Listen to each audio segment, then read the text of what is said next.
Oh my god. No way, dude. No way. That was the worst game of the season. It was. I'm not talking about, okay, the score. 4-1? Yeah, 4-1 losses, they happen all the time. Teams lose 4-1 a lot. And goals, power play goals, they happen. Sometimes teams give up more shots than the Canucks did tonight. Sometimes they give up more goals than the Canucks did tonight. Sometimes they play worse than the Canucks did tonight. But this hockey game against the Pittsburgh Penguins Saturday night, and we're in the spot. Don't believe me, just watch. This was the worst game of the season. Hands down. The chants, dude! Fire Benning! And the boos, they're reigning supreme over the building. And all of a sudden it gets to a point where now, that intro video that the Canucks had at the beginning of the season where Vancouver was all like disheveled and decrepit and destroyed? That's kind of what it feels like, watching the team. And that's not me going out there and individually singling anybody out, because there are so many people that are kind of to blame for the Vancouver Canucks being the way they are right now. But you know who I'm going to single out in a very positive way? Thatcher Demko, buddy. You deserve a pat on the back. You deserve a very nice melatonin sleep for, 12, 15 hours. Get rid of that game, get it out of your system, and just completely move on. Because this guy, Thatcher Demko, I think everybody can kind of agree, he is the one individual involved in this entire thing that deserves no form of criticism. He's the only one that actually showed up to play and who actually looked like he was giving a gosh darn about his job. Everybody else, especially towards the end, it was not like that. And I know they had some chances, they had some goals too. The Canucks had opportunities, but it gets to a point where that's all we've been saying the whole season. Oh, they had opportunities. Oh, they hit the post. Oh, Brock Besser, he missed the net. Oh, Tanner Pearson missed the net too. For all the expectations, for all of the money spent, for all of the hype up that we had for this team, to see everything go down the way that it has, an astronomically bad start, zero consistency from the best forwards on the team, aside from, I guess, JT Miller, but he takes a lot of penalties, so yeah. The only one that you could actually say, okay, fine, you're good, it's Thatcher Demko. And yeah, I mean, even Quinn. Quinn, in my opinion, was good tonight in some stints, but it's hard to even give the go-ahead to anybody aside from the goaltender if you just watched what I just watched. This game wasn't the worst game because of the way the Canucks played. They had some opportunities, they had some zone time, they had some chances, they had some posts, they had some very good rushes, and they had all that, but just the feeling, the life getting sucked out of the building in the span of like 5 minutes, that's enough to derail the entire rest of the game, and you could kind of feel those same 5 minutes take out the rest of the game and the players too.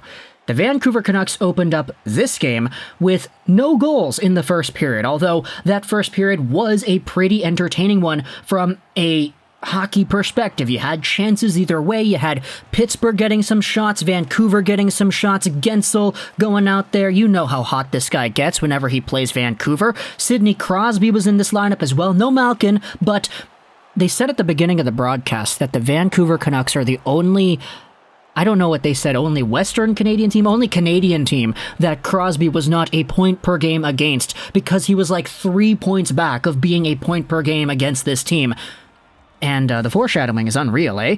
Very, very unreal foreshadowing. The second period is kind of when things got interesting for the game, because Jake Guenther scores his very first goal on the night, and it's a bad one because he takes the one-timer on the right side, and it actually goes in off of Oliver Ekman-Larsson. It's one of those goals where it's like, oh, it was kind of heading towards Thatcher Demko's pads, but it hit OEL in front and took a deflection into the middle, which is why it's now 1-0 Pittsburgh, and that happened 2 minutes into the period.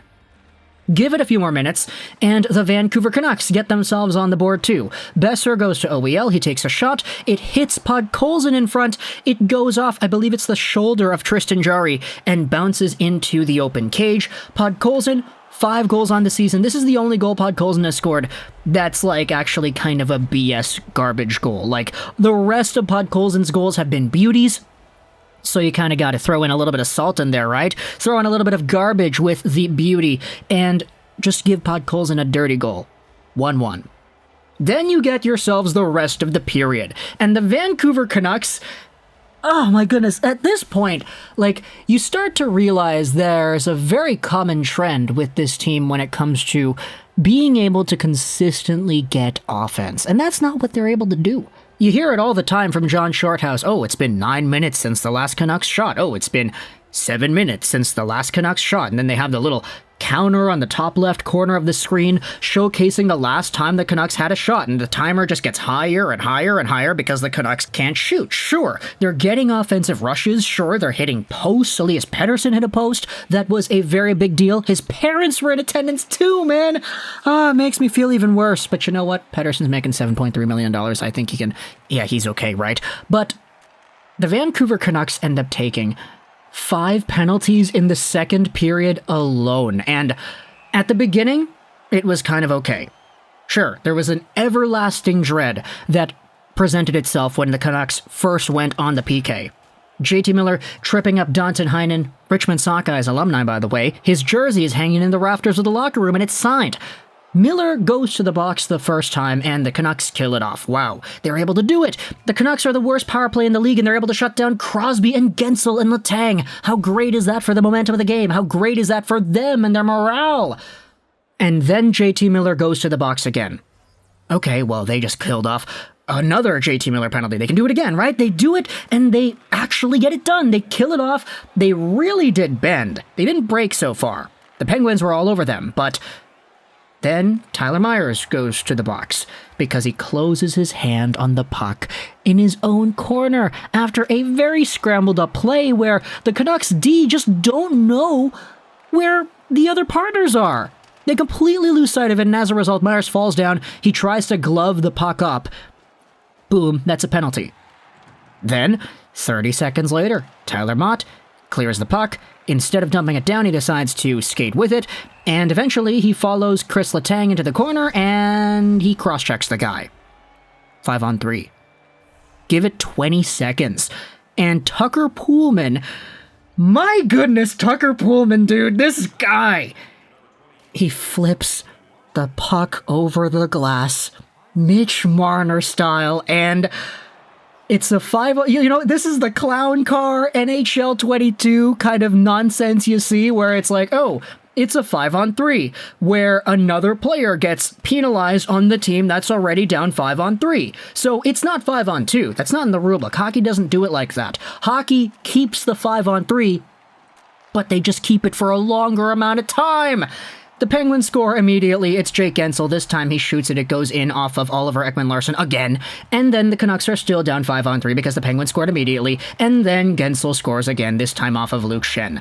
They kill off the remaining 5-on-4, and eventually the rest of the energy is drained. In the third period, Sidney Crosby scores, and after that, that's when the boos started to rain down in Rogers Arena. The loudest, most audible, crystal clear fire banning started to blast off in the arena as well.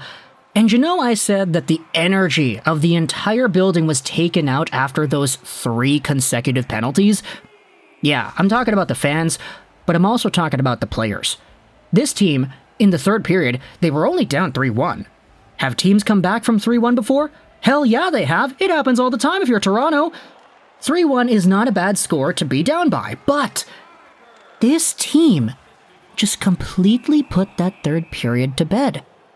They're like, okay, well, the energy's drained and the fans, energy's kind of drained in us too. We just kind of want to go out there, dump it in, kill off the period, go to bed, and we'll come back tomorrow with interviews saying that we need to be better. That's kind of what I got from watching this game. And that's kind of why the fans went out there with the passion and the chanting that they had tonight, where it was like, yes, you're only down 3-1. What's going on here? They tried to get some chances, they tried.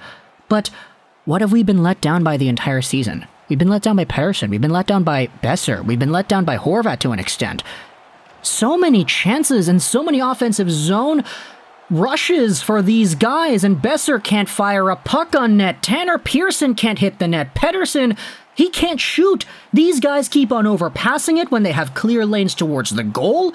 Tristan Jarry is in their heads in the same way that Brock Boeser was in Matt Murray's a few years ago. At this point, you just gotta laugh. Just gotta laugh. The second this game was 3-1, the team called it. That's it. They called it just as the fans called it. Okay, the fans were like, yeah, we're not gonna come back from this. Realistically, you're only down 3-1. You can come back from this. Hockey teams can come back from being down 3-1. But no, you just knew. Based off of this Vancouver team, you knew that they wouldn't be able to get it done. Because they just don't have it. And as a result, you know, that's what everybody was hearing on the broadcast. Even Shorthouse and Cheech, they started to tone their voices down when the fire banning started to get louder and louder. And then a jersey got thrown onto the ice, dude. There was a jersey on the ice. Vancouver fans are throwing their Bo Horvat jerseys onto the ice. Again, I said this in the previous video when it came to Montreal. You pay for the jersey. You pay for the tickets. Do what you want. Is it disrespectful? Hell yeah, it is. But are you allowed to do it? I mean, there's nothing in the rulebook saying that you're not. It's just very, very meaningful when you do. So, talk to me in the comments. What do you think about the Vancouver Canucks? Pittsburgh, you played a good game.